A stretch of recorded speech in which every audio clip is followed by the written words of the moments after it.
দীর্ঘদিন যাবৎ আমিও অনেক পেপার পত্রিকা দেখি, অনেক জার্নালে দেখি, এবং আমার অনেক বন্ধু বান্ধব চিকিৎসক, অনেক ডক্টররা সরাসরি আমাকে ফোন করে যে স্যার এরকমের তো একটা ঘটনা দেখি, তেলাপিয়া মাছ, এই তেলাপিয়া মাছের চামড়া বিশেষ করে ওন কেচে, ওন মানে পোড়াঘা, পোড়াঘা, এই যে ওন কেস মানে পোড়াঘায়ে যদি এটা লাগিয়ে দেওয়া হয় তাহলে অন্য কোনো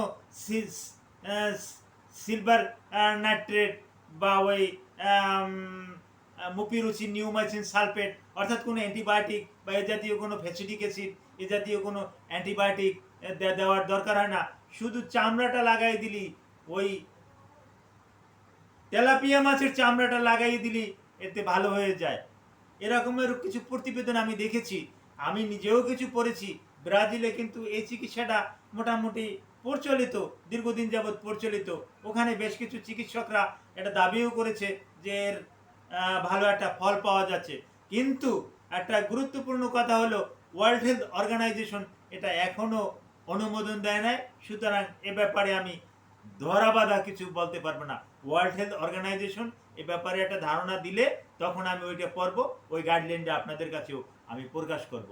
যে আসসালামু আলাইকুম রহমতুল্লাহি ওবারাকাতু। আমি ডাক্তার মীর শহীদুল ইসলাম, আমার চেম্বার শুভেচ্ছা 255, ঐতিহ্যবাহী শেখঘাট, সিলেট। জি দর্শক শ্রোতা, আলোচনা করব একটা গুরুত্বপূর্ণ তথ্য নিয়ে।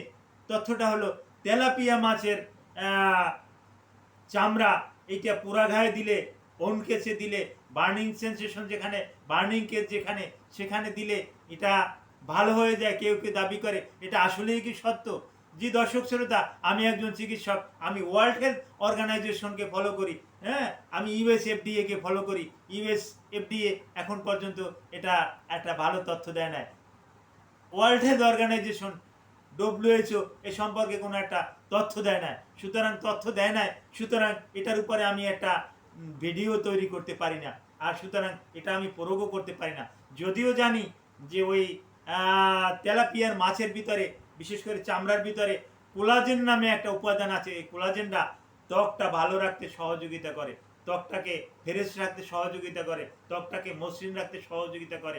আবার একই ক্ষেত্রে এই কোলাজেন, হ্যাঁ, এটা কিন্তু বিশেষ করে যে হারে তেলাপিয়া মাছ চাষ করা হয়, একে ওই মুরগির বিষটা, মুরগির ওই নাড়ি বুড়ি, হাঁসের নাড়ি বুড়ি, গরুর নাড়ি বুড়ি, এমনকি কিছু কিছু দেশে আছে শুয়োরের নাড়ি বুড়ি, এগুলোকে খাওয়ায়, যার পরিপ্রেক্ষিতে তার শরীরে একটা বিষ হয়, বিষক্রিয়া জন্মে, অ্যাসেটিক বিষ নামে একটা বিষ হয়। এই বিষটা যদি কারো খায় বা কেউ যদি খেয়ে ফেলে, মানে মানে এই মাছটাই যদি কেউ খেয়ে ফেলে, তাহলে আমার কথা না, আপনি গুগলে একটু ঘাটাঘাটি করেন এবং অভিজ্ঞ চিকিৎসকদের সাথে আলাপ আলোচনা করেন, তাহলে আপনার 10% ক্যান্সার হওয়ার সম্ভাবনা থাকে। এবং এই মাছটায় ইনফ্লামেশন বেশি। এটা আপনি ভালো একটা মাছ আপনি খেলেন ভালো পুকুরে, সেখান থেকেও আপনার বডিতে কিন্তু অ্যালার্জেন সৃষ্টি হবে।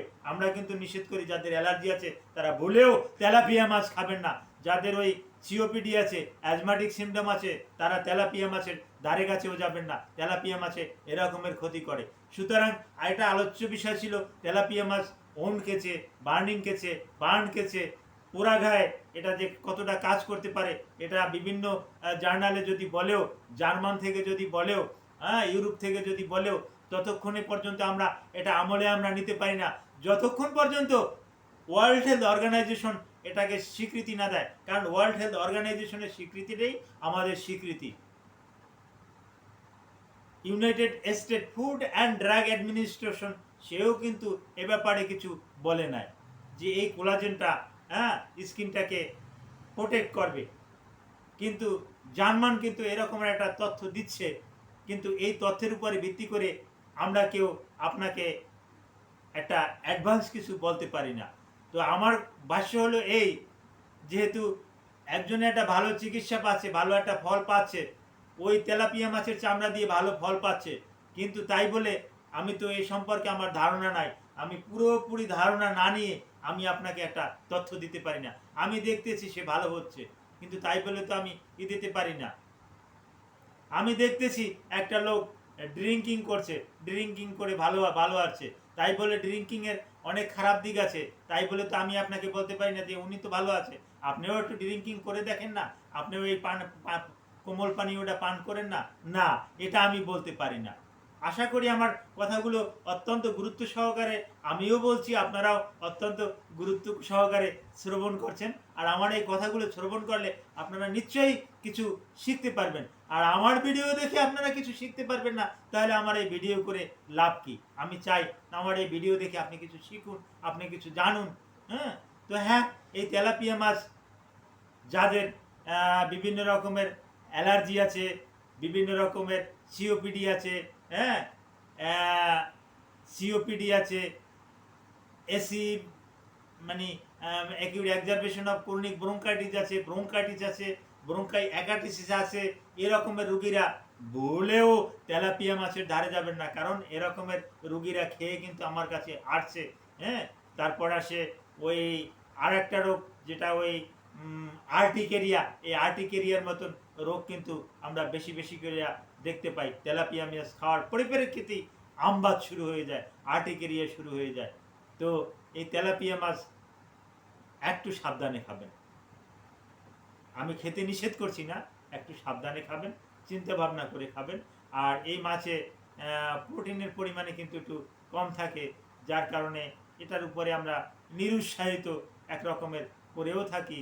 এর মেডিকেটেড কোনো একটা ভালো একটা ভূমিকা স্টাডি করে সেই কবে থেকেই না তেলাপিয়া মাছ স্টাডি করতেছি, কই ভালো একটা পাচ্ছি না। এখন ওই তেলাপিয়ার চামড়া দিয়ে পোড়াগা ভালো হবে, হতে পারে, কিন্তু যতক্ষণ পর্যন্ত ওয়ার্ল্ড হেলথ অর্গানাইজেশন, ইউএসএফডিএ এটাকে অ্যাপ্রুভ করবে, অনুমোদন না দিবে, ততক্ষণ পর্যন্ত আপনি আমি একজন চিকিৎসক হয়েও এটা বলতে পারবো না। তো এই তেলাপিয়া মাছ সম্পর্কে আমি আরও অনেক কিছু জানি। তেলাপিয়া মাছ মুখের ভিতরে তার বাচ্চাদেরকে নিয়ে নেয়, আবার ছেড়ে দেয়, আবার নিয়ে নেয়, পুরো বাচ্চাদেরকে নিয়ে নেয়। হ্যাঁ, সে মুখ দিয়ে বাচ্চা প্রসব করে, আবার বাচ্চাদেরকে মুখে নিয়ে নেয়। এই ব্যাপারে বিস্তারিত তথ্য আপনাদের যদি জানতে ইচ্ছে করে, ভিডিওর কমেন্ট বক্সে কমেন্ট করবেন এবং সরাসরি ফোন করবেন। আমি ইনশাআল্লাহ আপনাদেরকে উত্তর দিতে সক্ষম থাকবো। Thank you all.